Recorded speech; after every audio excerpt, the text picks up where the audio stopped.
Subscribe now and press the bell icon. Never miss an update.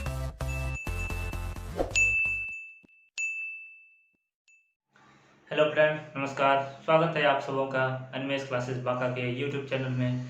हम लोगों ने पिछले लेक्चर में पर्वत पठार के बारे में पढ़ा। आज हम लोग जानेंगे मरुस्थल के बारे में और मैदान के बारे में, और हम जो है उसी चीज़ों पर ज़्यादा फोकस करेंगे जो आपके एग्ज़ाम के लिए ज़्यादा इम्पोर्टेंट होंगे। और अभी हाल में जो है आप लोगों का जो है एग्ज़ाम डेट भी दे दिया गया है, बिहार एसएससी, बिहार दरोगा और एनटीपीसी का। तो उसी को नज़र में रखते हुए जो है आप लोगों के समक्ष जो है उन्हीं चैप्टर पर ज़्यादा फोकस करेंगे जो आपके एग्ज़ाम में पूछे जाएंगे और आपके एग्ज़ाम के लिए काफ़ी लाभदायक होंगे। तो आगे बढ़ते हैं हम कि जो है जानते हैं कि मैदान के बारे में। मैदान होते क्या है? मैदान जिसे हम क्या बोलते हैं? प्लेन्स। जैसा कि हम लोगों ने जाना था कि जो है पृथ्वी पर 3 प्रकार के उच्चावच हैं। उच्चावच अर्थात पृथ्वी पर मौजूद आकृतियां 3 प्रकार की श्रेणियां हैं। जो पहली श्रेणी है, प्रथम श्रेणी में आ जाते थे कौन? महाद्वीप और महासागर, ठीक है। और द्वितीय श्रेणी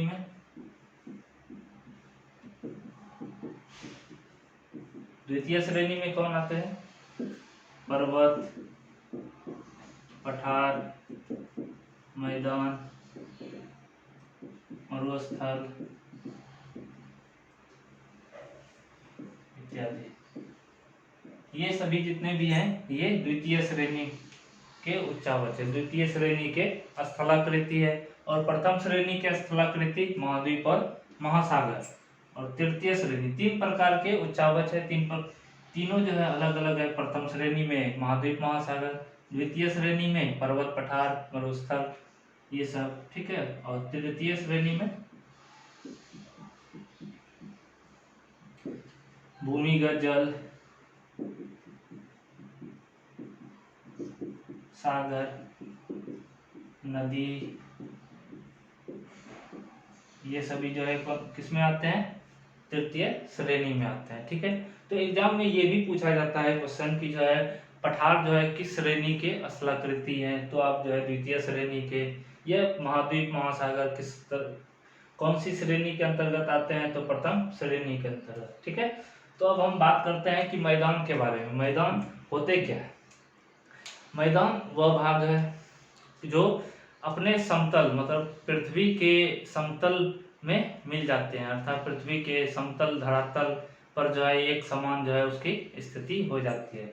अर्थात जैसे ये पृथ्वी है तो पृथ्वी पे पर्वत पठार तो उसकी आकृति जो है ऊपर उठी हुई होती है, लेकिन मैदान की आकृति, मैदान आप देखते होंगे कि उसकी आकृति जो होती है वह एक समतल के रूप में होती है और उसके ढाल जो है कम होती है, जिसके कारण मैदान पर नदियों का प्रवाह जो है बहुत ही मंद पड़ता है और नदी का प्रवाह जो है धीरे धीरे होता है, ठीक है। और सबसे अधिक जो है मैदान पर जो है जनसंख्या निवास करती है। लगभग 90% जो है जनसंख्या जो है मैदानों पर निवास करती है, ठीक है।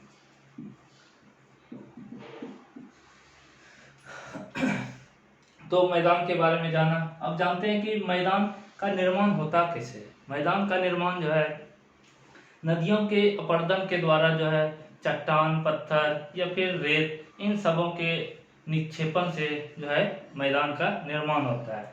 अब बात करते हैं कि जो है अपरदन और निक्षेपण होता क्या है। अपरदन अर्थात क्या हुआ कि जब नदियां प्रवाह करती है तो चट्टान या फिर रेत या बालू जो है वह साथ जो है नदी के साथ जो है बहा के ले जाती है, ठीक है। और जहाँ इसकी धीमी मंद पड़ जाती है और इसकी अर्थात गति जो है नदियों की गति जब मंद पड़ जाती है तो यह एक विस्तृत जो है मैदान का रूप धारण कर लेती है और वही रेत, चट्टान, ये सभी जो है जितने भी अवशिष्ट पदार्थ हैं वो मैदानों पर बिछ जाते हैं, ठीक है। तो ये अपरदन कहलाते हैं, अर्थात नदियों के प्रवाह के द्वारा जो रेत, चट्टान ये सभी जो जाते हैं वह अपरदन कहलाते हैं। और निक्षेपण वही जब अपरदन प्रक्रिया के बाद जब चट्टान, रेत, बालू ये सभी जो है जब एक जगह इकट्ठे हो जाते हैं या एक जगह ढेर हो जाते हैं तो इसे क्या कहते हैं, निक्षेपण कहते हैं। ठीक है, तो अपर्दन जाना कि अपर्दन क्या होता है और निक्षेपण जाना कि निक्षेपण क्या होता है। ठीक है, ये इम्पोर्टेंट है। अपर्दन की क्रिया जो है कैसी होती है। अपर्दन जो है भूमिगत जल के द्वारा, पवन के द्वारा या फिर अन्य क्रियाओं के द्वारा भी जो है ये अपर्दन की क्रिया जो है होती है। ठीक है, और निक्षेपण की भी क्रिया जो है जस्ट इसके विपरीत है। ये निक्षेपण जो है सभी में एक जगह इकट्ठे हो जाते हैं, जो अपर्दित पदार्थ होते हैं वह एक जगह मिल जाते हैं तो वह निक्षेपण कहलाता है। ठीक है, अब हम बात करते हैं मैदान। मैदान जो है कितने प्रकार के मैदान के बारे में जानते हैं।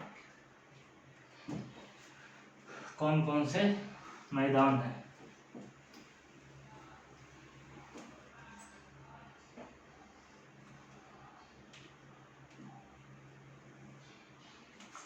पहला जो मैदान है वह है पटल विरूपणी मैदान।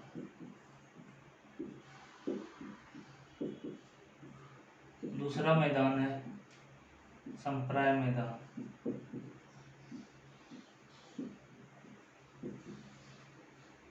ठीक है, तीसरा जो है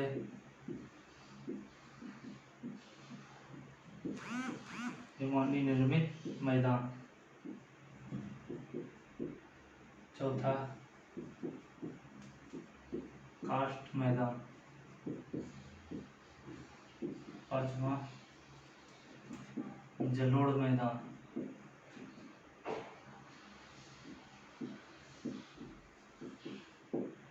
छठा लावा मैदान और सातवां जो है वह लोयस मैदान।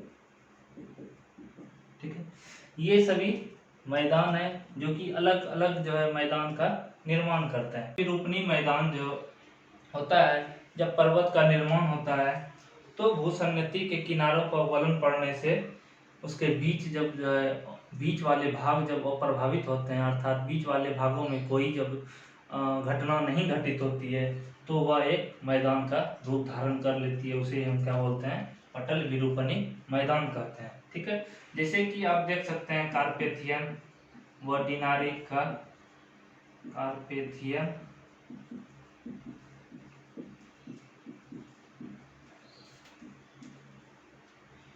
कार्पेथियन व डिनारिक आल्प्स का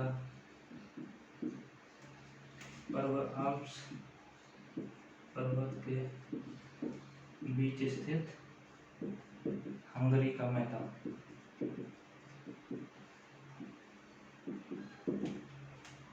कार्पेथियन व डिनारिक आल्प्स पर्वत जो है उसके बीच में एक हंगरी का मैदान है। वह किस कारण से, ये हंगरी का मैदान जो है वह पटल विरूपणी मैदान के कारण ही जो है निर्मित हुआ है। ठीक है, अब बात करते हैं हम संप्राय मैदान की। संप्राय मैदान क्या होता है।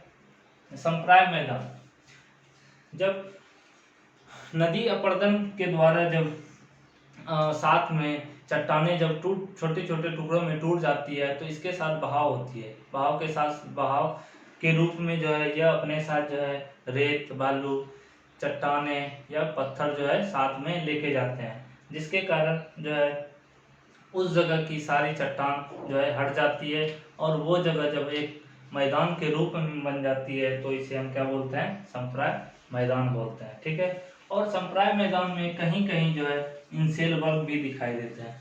क्यों इंसेल वर्ग दिखाई देते हैं, क्योंकि जब नदियां अपर्दन करती है और पवन से भी अपर्दन होता है तो कहीं कहीं जो है वो चट्टानें जो है इतनी कठोर होती है कि जो है वह अपर्दित नहीं हो सकती है, उसका प्रभाव जो है उस पर नहीं पड़ता है और कहीं कहीं यह ऊंचे जो है टीले के रूप में दिखाई देते हैं। ठीक है, तो ये कहलाता है इंसेल वर्ग कहलाता है। ठीक है, तो एग्जाम में एक क्वेश्चन भी आता है कि जो है इंसेल वर्ग होता क्या है। इंसेल वर्ग क्या होता है कि जो है जब पर्वत या फिर पहाड़ों का अपर्दन जब नहीं होता है या फिर कुछ भागों का अपर्दन होता है पवनों द्वारा और वह जो है एक टीले के रूप में दिखाई देते हैं तो वो आकृति क्या कहलाती है, इंसेल वर्ग कहलाती है। ठीक है, तो संप्राय मैदान में जो है, संप्राय मैदान के बाद समझ गए, संप्राय मैदान जैसे भारत की अरावली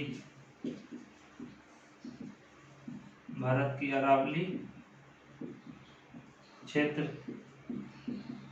फिर पेरिस बेसिन,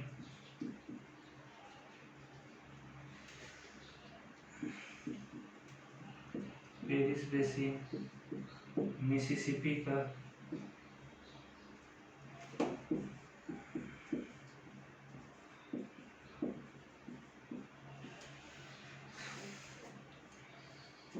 ये सभी जो है संप्राय मैदान के उदाहरण है। ठीक है, भारत का अरावली क्षेत्र भी जो है संप्राय के मैदान का उदाहरण है।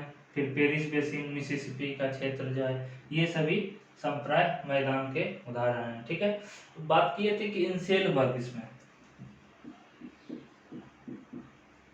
ये बहुत इंपॉर्टेंट भी है। इंसेल वर्ग होता क्या है?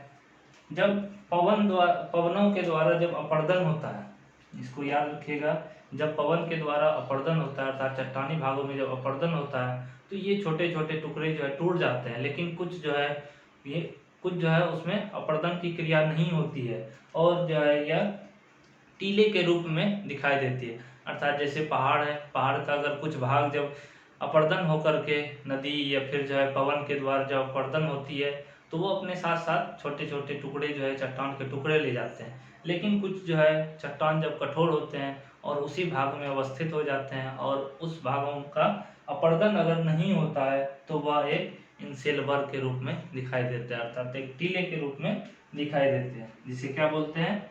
इंसेल वर्ग कहते हैं। ठीक है, अब हम आगे बढ़ते हैं। अब बात करें हिमानी निर्मित मैदान की। हिमानी निर्मित मैदान, हिमानी का मतलब क्या हो? हिम बर्फ का से निर्मित मैदान।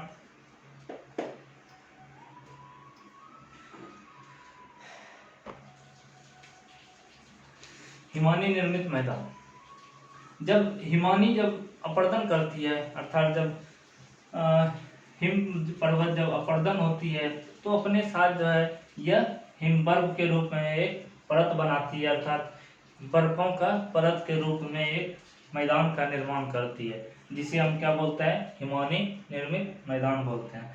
जैसे आप भारत में जो है इम्फाल मणिपुर में है, यहाँ भी हिमानी निर्मित मैदान है। फिर आपका USA, कनाडा, मैक्सिको, ये सभी जो है हिमानी निर्मित मैदान के उदाहरण हैं।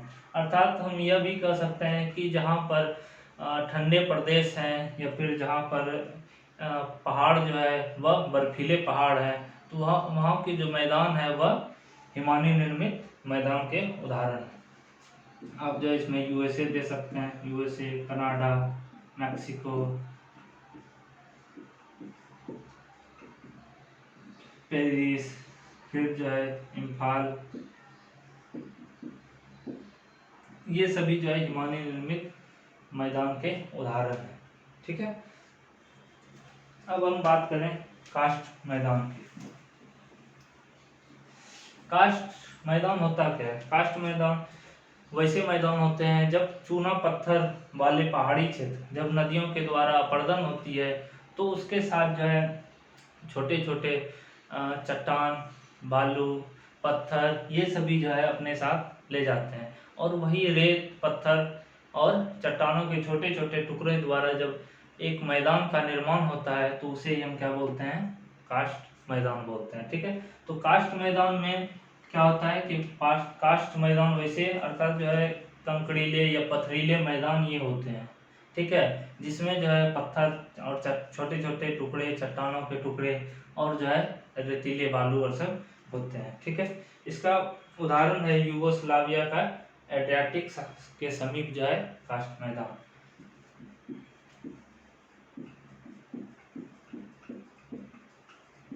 यूगोस्लाविया का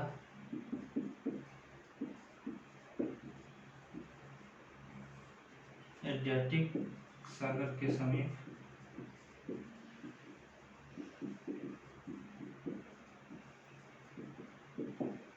ठीक है। कास्ट मैदान क्या होता है? समझ गए, कास्ट मैदान जो है वैसे मैदान जो पथरीले हो और वो रेत, पत्थर या फिर चट्टान के छोटे छोटे टुकड़ों के द्वारा जो है निर्मित हो, उसे क्या बोलते हैं, कास्ट मैदान बोलते हैं। और है कहाँ ये, यूगोस्लाविया का एड्रियाटिक के समीप जो है कास्ट मैदान पाए जाते हैं। ठीक है, अब हम बात करें जलोढ़ मैदान की। जलोढ़ मैदान जो है नदियों के अपर्दन के द्वारा, जब जलोढ़ जो है एक जगह जब इकट्ठे हो जाते हैं तो इस प्रकार का मैदान जो है जलोढ़ मैदान कहलाता है। बात की तो बहुत सारे मैदान हैं, सबके अलग अलग जो है, लेकिन अपर्दन होता ही है। अपर्दन होगा तभी जो है यह मैदान का निर्माण करता है। तो अपर्दन जो है जलोढ़ मैदान में जब नदी के द्वारा जब अपर्दन होता है तो इस प्रकार का मैदान का निर्माण करता है। और ये मैदान जो है जलोढ़ मैदान जो है ये बहुत ही उपजाऊ होते हैं। क्यों उपजाऊ होते हैं, क्योंकि ये जो है अपने साथ जो है उर्वरता जो है मिट्टी की उर्वरता, मिट्टी भी साथ में जो है इसके साथ आती है, जिसके कारण से जो है ये सबसे अधिक जनसंख्या जो है इसी जगह ज़्यादा निवास करती है।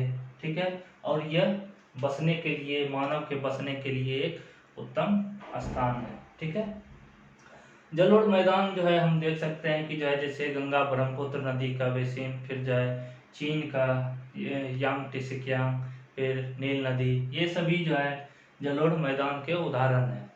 मतलब जितने भी नदियां के किनारे जो मैदान का निर्माण होता है वो सभी जो है जलोढ़ मैदान जो है कहलाती है। ठीक है, जैसे क्या बोले गंगा ब्रह्मपुत्र नदी का,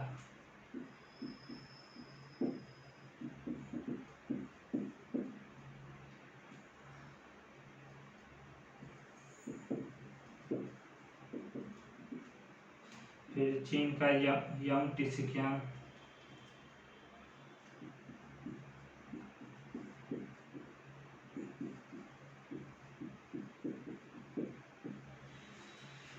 फिर जो है नील नदी का मैदान हो गया, फिर मिसिसिपी, डेन्यूब, ये सभी जो है जलोढ़ मैदान के उदाहरण हैं। ठीक है, अब बात करें लावा मैदान।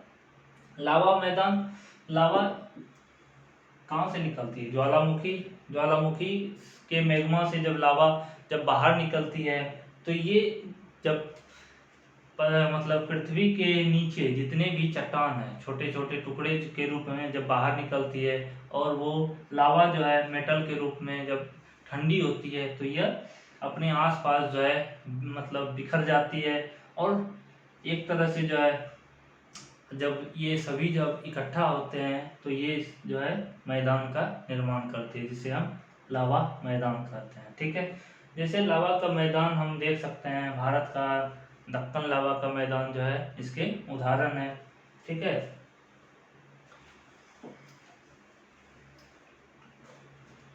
लावा मैदान क्या बोले, जब ज्वालामुखी का उद्गार होता है तो लावा निकलती है और लावा निकलने से जो है लावा के साथ साथ चट्टान भी छोटे छोटे टुकड़ों के रूप में निकलती है। और लावा जब बाहर निकलती है ये छोटे छोटे जो है जब बाहरी वातावरण में जब ये लावा ठंडा होते हैं तो एक विस्तृत जो है मैदान के रूप में बन जाती है, तो ये जो है लावा मैदान कहलाते हैं। ठीक है, जैसे अब भारत का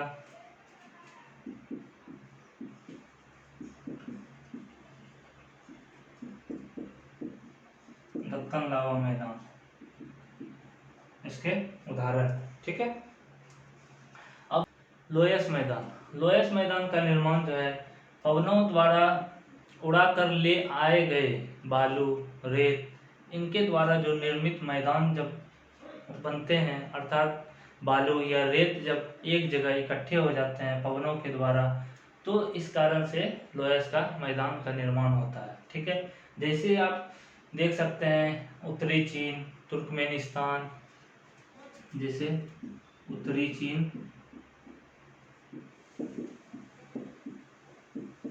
तुर्कमेनिस्तान, फिर मिसिसिपी इत्यादि जो है लोयस के मैदान के उदाहरण है। और इसमें जो है मृदा परतों का अभाव रहता है, अर्थात इसमें जो है मिट्टी जो है नहीं रहती है और ये उपजाऊ भी होती है। ठीक है, जिससे आप ये भी बोल सकते हैं कि जो है यहाँ की जो मिट्टी तो उपजाऊ होती है लेकिन ये जो है पूरा बालू रहित होता है, अर्थात जो है रेतीले मैदान की तरह होता है। ठीक है, तो हम लोगों ने जाना कि मैदान के प्रकार के बारे में कि कौन कौन से मैदान है, ये सभी मैदान हैं। ठीक है, अब हम बात करते हैं कि जो नदी के द्वारा जो निर्मित मैदान होते हैं वो कौन कौन से मैदान का निर्माण करते हैं। तो अब बात करते हैं कि नदी द्वारा निर्मित मैदान। गिरिपद मैदान। गिरिपद मैदान वैसे मैदान होते हैं जो पर्वतों के किनारे अर्थात निचले किनारे में जब नदियों का प्रवाह होता है तो वहाँ के छोटे चट्टान जो है, जो चट्टान छोटे हैं उनका अपरदन होता है, वो छोटे छोटे टुकड़ों में टूट जाते हैं, और जो बड़े टुकड़े होते हैं उनका अपरदन जब नहीं होता है तो वह उन नदियों के ऊपर आ जाती है, और वो नदी जब नीचे चली जाती है तो एक समय ऐसा होता है कि जब नदी जो है धरातल पर नहीं दिखती है।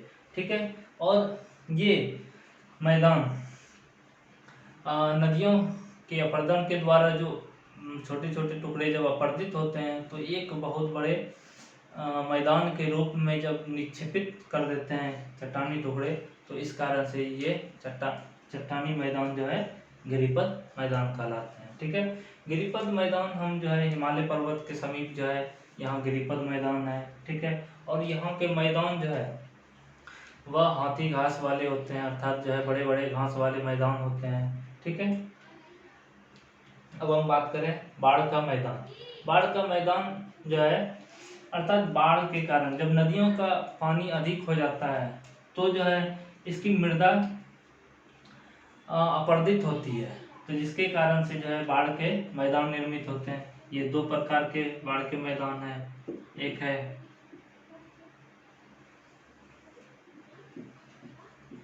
खादर मैदान, एक है बांगर मैदान। ठीक है, खादर अर्थात खाद युक्त मैदान, अर्थात इसमें जो ह्यूमस की मात्रा जो है, ह्यूमस अर्थात जो है उपजाऊ जो है अधिक होती है और इसमें उपजाऊ कम होती है। खादर मैदान में जो है बाढ़ का प्रभाव जो है होता है, बाढ़ से प्रभावित होते हैं खादर मैदान, और बांगर मैदान में जो है बाढ़ का प्रभाव नहीं पड़ता है। ठीक है, खादर मैदान जो होते हैं हमेशा जो है बाढ़ से प्रभावित रहते हैं, अर्थात मिट्टी जो है हमेशा जो है इसमें अपरदन होते रहता है, अर्थात मिट्टी की अदला बदली होते रहती है, जिसके कारण से जो है इसकी ह्यूमस की मात्रा जो है अर्थात उर्वरा शक्ति जो है हमेशा बरकरार रहती है। और बांगर मैदान में जो है यहाँ बाढ़ का पानी जो है पहुँच नहीं पाता है, जिसके कारण से ये मैदान जो है उतने उपजाऊ नहीं होते हैं। ठीक है, अब हम बात करें डेल्टाई मैदान की। इसमें ये भी क्वेश्चन आता है, जैसे खादर मैदान जो है, खादर मैदान किसे कहते हैं, और बांगर मैदान, ये आता है क्वेश्चन की जो है खादर मिट्टी और बांगर मिट्टी। तो खादर मिट्टी जो है क्या होता है कि इसमें उपजाऊ अधिक है जैसा कि बोले, और वो इसमें ये अनुपजाऊ अर्थात कम उपजाऊ वाले होते हैं। ये खादर मिट्टी अर्थात जो है नई मिट्टी का निर्माण होना, और इसमें ये जो है पुरानी मिट्टी के निर्माण से निर्मित मैदान, और ये नई मिट्टी के निर्माण से निर्मित मैदान को जो है खादर मैदान, और पुरानी मिट्टी के मैदान से निर्मित मैदान जो है बांगर मैदान कहलाते हैं। ठीक है, अब बात करें हम डेल्टाई मैदान की।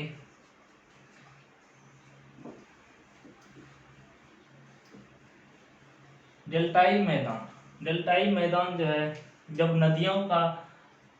नदियों के पानी जब अपरदन करते हुए सागरों में मिलती है, जैसे गंगा नदी का पानी जब सागरों में अपने साथ जो है बहुत सारे जो है अपरदित पदार्थ जो है साथ में लेके जाते हैं, और उसका निक्षेपण जब सागरों में होता है तो एक डेल्टा का निर्माण करती है, त्रिभुजाकार डेल्टा का निर्माण करती है, जिसके कारण से यह डेल्टा का मैदान कहलाती है। ठीक है, तो डेल्टा मैदान जो है कहाँ है, बंगाल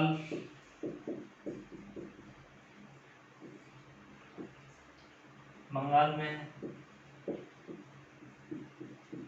गंगा नदी का बंगाल की खाड़ी के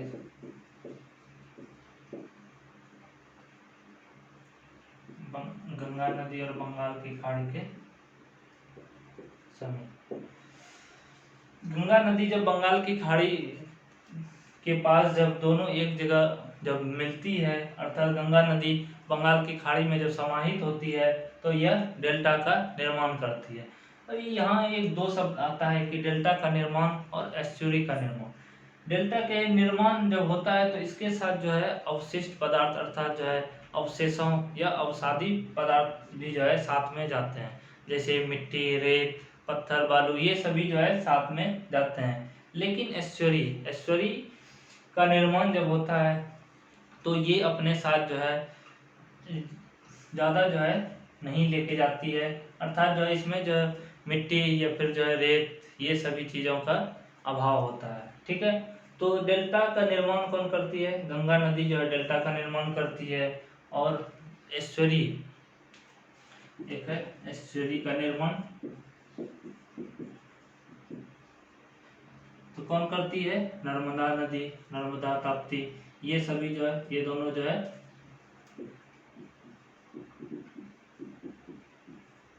नर्मदा, ताप्ती जो है एस्चुरी का निर्माण करती है। और डेल्टा का निर्माण जो है गंगा नदी और जितने भी जो है जो नदी अपने साथ अवशेषों को लेके जाती है वह जो है डेल्टा का निर्माण करती है। ठीक है, तो बात कर लिए कि जो है मैदान के जो है कौन कौन से प्रकार हैं, नदी के द्वारा निर्मित मैदान, ये सभी जो है। अब हम बात करते हैं कि कुछ इम्पोर्टेंट जो है क्वेश्चन जो कि एग्जाम में पूछे जाते हैं, किस प्रकार से क्वेश्चन पूछे जाते हैं उसके बारे में थोड़ा डील कर लेते हैं। ठीक है, वो जो आपके एग्जाम के लिए काफ़ी महत्वपूर्ण है। कुछ महत्वपूर्ण प्रश्न है जो कि मैदान से रिलेटेड हैं, जो कि एग्जाम के लिए इम्पोर्टेंट होंगे। ठीक है, तो पहला हम क्वेश्चन देखते हैं, क्या है कि स्थल मंडल के कुल क्षेत्रफल का कितना प्रतिशत भूभाग पर मैदान का विस्तार है, अर्थात पूरे स्थल मंडल का कितना प्रतिशत भाग जो है भूभाग, कितना प्रतिशत भूभाग पर मैदान जो है तो कितना परसेंट है? 41%, लगभग जो है 41% जो है पूरे स्थल मंडल का जो है 41% जो है मैदान है। ठीक है, मैदान की गणना किस श्रेणी में की जाती है? हम पहले ही बता चुके हैं कि मैदान, पर्वत, पठार या मरुस्थल, ये सभी जो है किस श्रेणी में आते हैं? स्थल रूप के द्वितीय श्रेणी में आते हैं। ठीक है, द्वितीय श्रेणी में आते हैं। विश्व में उत्पन्न होने वाली फसलों तथा खाद्य वस्तुओं का लगभग कितना प्रतिशत भाग मैदानों में उपजाया जाता है, अर्थात विश्व में जितने भी फसल या फिर जो है खाद्य वस्तुओं का उत्पादन जो होता है वह मैदान का कितना प्रतिशत भाग पर उत्पादन होता है। ऐसे पर्वतों पर भी उत्पादन होता है, चाय की खेती जो है, ये सभी जो है पहाड़ी या सब जो है क्षेत्रों में और शुष्क प्रदेश क्षेत्रों में उपजाया जाता है। लेकिन बात है मैदानों में कितना परसेंट जो है उपजाया जाता है, तो लगभग जो है 90%, 85% जो है लगभग जो है उपजाया जाता है। ठीक है, लगभग कितना परसेंट? 85%। अब आगे बात करते हैं, विश्व की कुल जनसंख्या का कितना प्रतिशत मैदानों पर निवास करती है, अर्थात विश्व में कुल जनसंख्या जितने भी विश्व की आबादी है उसमें से कितना प्रतिशत जो है मैदानों में निवास करती है। ऐसे पर्वतों पर भी निवास करती है, ऊंचे ऊंचे पहाड़ों पर भी निवास करती है, लेकिन जो है मैदानों पर कितना परसेंट निवास करती है? 90% जो है मैदानों पर निवास करती है। ठीक है, किस स्थल को सभ्यता का पालना, बहुत इंपॉर्टेंट है, किस स्थल को सभ्यता का पालना कहा जाता है, अर्थात सभ्यता जो है हमारी जो विकसित होती है, आगे बढ़ती है, वह किस स्थल पर? तो किस स्थल पर? मैदान, वह मैदानी स्थल पर जो है विकसित होती है। ठीक है, उत्तरी पश्चिमी चीन का लोयस का मैदान, लोयस का मैदान हम बताए थे कि लोयस का मैदान क्या होता है और कहाँ कहाँ लोयस का मैदान कहाँ कहाँ है? उत्तरी चीन में है, मिसिसिपी में है, मतलब जो है जहाँ रेतीले और धूल कणों के जमाव से जब मैदान निर्मित होते हैं वो सभी जो है लोयस का मैदान कहलाते हैं। लोयस का मैदान किस प्रकार के जमाव से बनता है? तो लैस का मैदान क्या बताए थे, रेत व धूल कण के जमाव से। जब पवन के द्वारा जब रेत और धूल कण को उड़ा कर ले जाया जाता है तो यह एक जगह जो है विस्तारित हो जाती है, जिसके कारण से जो है लोहस का मैदान निर्मित होता है। ठीक है, संप्राय मैदान का निर्माण किस क्रिया द्वारा होता है? संप्राय मैदान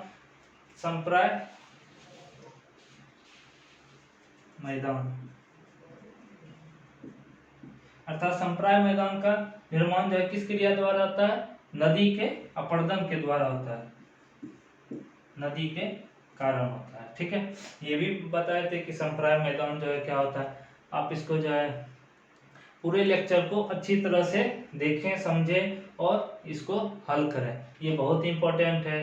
अब आगे बढ़ते हैं 8वें क्वेश्चन की ओर। पवन अपरदित मैदान में यत्र तत्र पाए जाने वाले प्रतिरोधी चट्टानों के अवशेष टीले को क्या कहा जाता है? पवन के द्वारा जब अपर्दन होता है तो कुछ चट्टानें जब रह जाती है अर्थात एक टीले के रूप में बन जाती है तो इसे क्या बोलते हैं? इनसेल वर्ग बोलते हैं। क्या बोलते हैं? इनसेल वर्ग। तो इस तरह भी क्वेश्चन आ जाता है कि जो है इनसेल वर्ग होता क्या? इनसेल वर्ग क्या होता है कि पवन के अपर्दन के द्वारा जो एक प्रतिरोधी चट्टानों के एक टीले जब बन जाते हैं तो वो टीले क्या कहलाते हैं? इनसेल वर्ग कहलाते हैं। ठीक है, ये उल्टा के भी क्वेश्चन पूछा जाता है। ठीक है, अब नेक्स्ट है काष्ठ मैदान में यत्र तत्र पाए जाने वाले अवशिष्ट टीलों को क्या कहा जाता है? काष्ठ मैदान में अर्थात पत्थर, रेत, बालू, धूलकण, ये सभी वाले मैदानों में जो है अवशिष्ट जब टीले पाए जाते हैं तो इसे हम क्या बोलते हैं? ह्यूमस बोलते हैं। इसे क्या बोलते हैं? ह्यूमस बोलते हैं। ठीक है, नदी अपरदित मैदान या संप्राय मैदान। संप्राय मैदान का निर्माण कैसे होता है कि नदी के अपरदन के द्वारा में यत्र तत्र पाए जाने वाले प्रतिरोधी चट्टानों के अवशेष को क्या बोलते हैं? मोनेडॉक बोलते हैं। क्या बोलते हैं?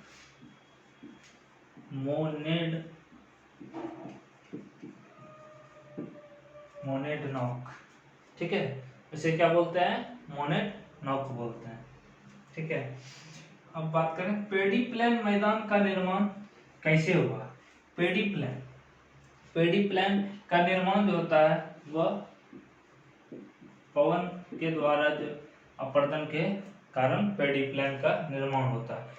ये कुछ जो है इम्पोर्टेंट जो है क्वेश्चन है जो कि एग्जाम में पूछे जाते हैं। जैसे ये पेडी प्लेन क्या है, मोनेडॉक क्या है, इनसेल वर्ग क्या होता है, फिर जो है कितनी % जनसंख्या मैदानों पर निवास करती है।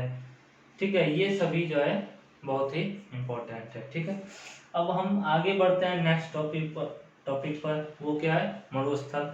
मरुस्थल के बारे में जाने कि मरुस्थल होता क्या है और विश्व में कहाँ किन किन जगहों पर मरुस्थल है, जो कि आपके एग्जाम में पूछे जाते हैं कि जैसे सहारा मरुस्थल जो है कहाँ है, फिर नामीबिया कहाँ है, फिर थार मरुस्थल कहाँ है। ये सभी जो है बहुत ही इम्पोर्टेंट है, इसके बारे में हम चर्चा करते हैं। तो आइए जानते हैं कि मरुस्थल के बारे में कि मरुस्थल होता क्या है।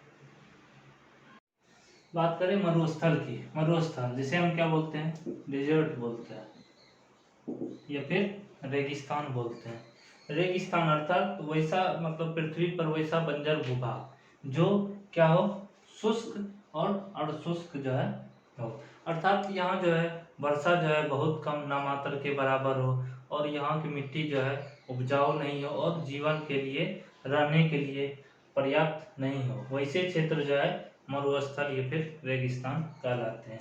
और ये जो मरुस्थल होते हैं वह चट्टानी, पथरीली तथा रेतीली प्रकार के होते हैं। ठीक है, मरुस्थल चट्टानी, पथरीली या रेतीली के 3 प्रकार के जो है रेगिस्तान होते हैं। कौन कौन? चट्टान के होते हैं, पथरीले होते हैं पत्थर, या फिर रेत के होते हैं। ठीक है, चट्टानी मरुस्थल जो है हमद मरुस्थल है जो कि सहारा कहाँ है? उत्तरी अफ्रीका में। हमद मरुस्थल सहारा में, फिर रेग मरुस्थल अल्जीरिया। ये दोनों जो मरुस्थल है अर्थात रेगिस्तान जो है ये दोनों क्या है? चट्टानी मरुस्थल है। अर्थात यहाँ जो है चट्टानों की तरह जो है इसका आकृति है। ठीक, पथरीले मरुस्थल जैसे सेरिल मरुस्थल लीबिया व मिस्र में जो है पथरीले मरुस्थल है। ठीक है, रेतीली मरुस्थल कहाँ है? एर्ग मरुस्थल कहाँ है? सहारा उत्तरी अफ्रीका में। ठीक है, तो मरुस्थल के बारे में जाना कि मरुस्थल क्या होते हैं, कि जो है ये पथरीली और चट्टानी और रेतीली प्रकार के होते हैं। यहाँ जीवन जो है जीने के लिए पर्याप्त नहीं है और यहाँ जो है दिन के समय अधिक गर्मी होती है और रात के समय अधिक ठंडी होती है। ठीक है, अब बात करते हैं कि जो है विश्व में बहुत सारे मरुस्थल हैं और वो किन किन जगहों पर कौन से मरुस्थल हैं और उसके नाम क्या है। जानते हैं कि जो है मरुस्थल जो है कौन कौन से महत्वपूर्ण मरुस्थल आप लोगों के बारे में बताएंगे कि जो है कौन कौन से महत्वपूर्ण है जो कि आपके एग्जाम के लिए काफ़ी उपयोगी होंगे। कुछ महत्वपूर्ण मरुस्थल हैं जिनके नाम और वो कहाँ है उसके बारे में दिया हुआ है जो कि आपके एग्जाम के लिए काफ़ी महत्वपूर्ण है। बात करते हैं सहारा मरुस्थल। विश्व का सबसे जो है बड़ा मरुस्थल कौन सा है? सहारा मरुस्थल। ऐसा भी क्वेश्चन आता है कि जो संसार का सबसे बड़ा मरुस्थल कौन सा है? सहारा मरुस्थल। ये कहाँ है? उत्तरी अफ्रीका में। बहुत ही इंपॉर्टेंट है ये। उत्तरी अफ्रीका में जो है सहारा मरुस्थल है। फिर है ग्रेट विक्टोरिया व ग्रेट सैंडी। ये कहाँ है? ऑस्ट्रेलिया में। ये जितने भी हैं बहुत ही इम्पोर्टेंट है आपके एग्जाम के लिए, बहुत ही इम्पोर्टेंट है। ठीक है, नाफोद या हमद ये कहाँ है? सऊदी अरब में। गोबी मरुस्थल मंगोलिया में। कालाहारी मरुस्थल बोत्सवाना। तकला मकान ये कहाँ है? चीन। जो कहाँ है? सिक्किम प्रांत में जो है, चीन का सिक्किम प्रांत में जो है यह तकला मकान है। ठीक है, नामीब कहाँ है? नामीबिया में। काराकुम काराकुम कहाँ है? तुर्कमेनिस्तान में। थार मरुस्थल भारत का एकमात्र मरुस्थल कौन सा है? थार मरुस्थल उत्तर पश्चिम भारत व पूर्वी पाकिस्तान में। शेमाली मरुस्थल कहाँ है? सोमालिया में। अटकामा मरुस्थल कहाँ है? उत्तरी चिली में। दस्त ए लूट व दस्त ए कबीर ये दोनों ईरान में है, लेकिन दस्त ए लूट कहाँ है? यह पूर्वी ईरान में है और दस्त ए कबीर कहाँ है? ये दक्षिणी ईरान में है। ठीक है, सियरा निवेदा ये इंपॉर्टेंट है। सियरा निवेदा कहाँ है? संयुक्त राज्य अमेरिका में। पेंटागोनिया ये पेंटागोनिया का पठार भी है और ये मरुस्थल भी है। ये कहाँ है? अर्जेंटीना। दोनों कहाँ है? अर्जेंटीना में। ठीक है, ये जितने भी मरुस्थल के नाम लिखे हैं वो आप जो है लिखें, इसको याद करें अच्छे तरीके से, ताकि जो है आप एग्जाम में इससे एक भी चूक ना कर सकें। आज के लिए बस इतना ही। आप लोगों को ये वीडियो पसंद आया हो तो लाइक करें, शेयर करें, साथ ही साथ सब्सक्राइब करें और बेल आइकन को जरूर दबाएं, ताकि आप लोगों को हमारे द्वारा जो वीडियो अपलोड किया जाए वो आप लोगों तक जल्द पहुंचे और आप एग्ज़ाम की अच्छी तरीके से तैयारी कर सकें। धन्यवाद।